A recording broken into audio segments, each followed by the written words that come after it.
आज आपण एक सूपची रेसिपी बघतोय, जे दुधी भोपळ्याचं आहे। हे सूप खूप हेल्दी आहे। तुम्ही हे कुठल्या दुपारच्या वेळी, रात्रीच्या वेळी जेवणाचा कधी कंटाळा आला असेल किंवा जेवायची इच्छा नसेल तर त्यावेळी घेऊ शकता। आणि ज्यांना वेट लॉस करायचं आहे ते रोज एक वेळा घेऊ शकतात, कधी दुपारच्या वेळी किंवा रात्रीच्या वेळी हे सूप घेऊ शकता। आणि हे पोटभरीचं पण आहे आणि हेल्दी पण आहे। आणि हे लहानांपासून मोठ्यापर्यंत सगळेजण पिऊ शकतात, खाऊ शकतात। तर त्याच्यासाठी इथे दुधी भोपळा आहे, साल काढून घेतलाय, स्वच्छ धुवून। एक टोमॅटो घेतलाय, एक कांदा घेतलाय आणि 2 चमचे मूग डाळ घेतली। आता ह्याच्यामध्ये आपल्याला थोडंसं पाणी टाकायचं आहे आणि चवीपुरतं मीठ टाकून आपल्याला 3-4 शिट्ट्या करून घ्यायच्या आहेत। चवीपुरतं मीठ टाकते, लागलं तर आपण नंतर टाकू शकतो। आणि आपण थोडंसं पाणी घालतोय आणि ह्याला आता आपण 3-4 शिट्ट्या करून घ्यायच्या।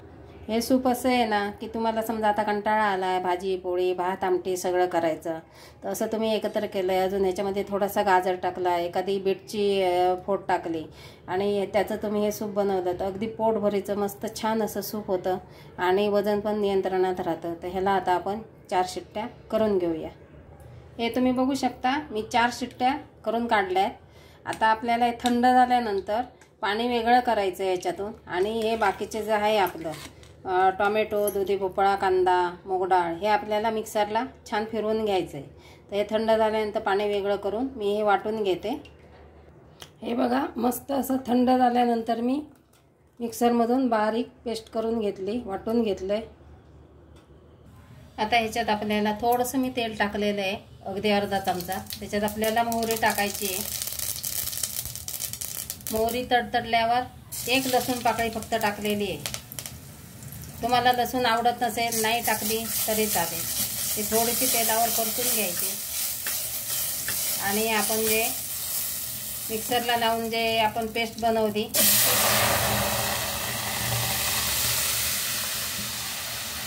आता हे तुम्हाला जास्त आपण जाड करणार नाही किंवा जास्त पातळ करणार नाही, असं आपल्याला सूप बनवायचं आहे।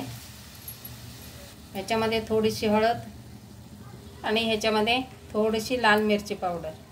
आता हे सगळं मिक्स करून आपल्याला मीठ चेक करायचं आहे। आपण मीठ थोडं टाकलं होतं, हे थोडंसं जाड वाटतंय म्हणून मी हे भांडं धुवून पाणी ओतलेलं आहे। हे कसं सूप म्हणजे जाड नको, खूप घट्ट नको किंवा खूप पातळ नको, मीडियममध्ये पाहिजे आपल्याला ह्याची कन्सिस्टन्सी। तर आता हे बरोबर झालं आहे बघा। ह्याच्यामध्ये आता चवीनुसार मीठ बघून आपण टाकूया आणि एक उकळी आली का आपलं हेल्दी सूप तयार होतं। थोडीशी वरून आपण कोथिंबीर घालू शकतो।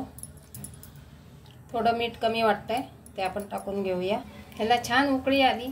आता मी हे घरातच 3-4 मिरी खलबत्त्यामध्ये कुटून मिरीची जाडसर अशी पूड टाकलेली आहे। तुम्ही मिरी पावडर पण तयार मिरी पावडर टाकू शकतात। ह्याने खूप छान स्वाद येतो आणि सर्दी वगैरे असेल तर मिरी चांगलंच असतं। तर असं हे आपलं सूप तयार झालंय। याला एक उकळी आली का आपलं सूप तयार। ह्याच्यावरती तुम्ही कोथिंबीर थोडीशी पेरू शकता।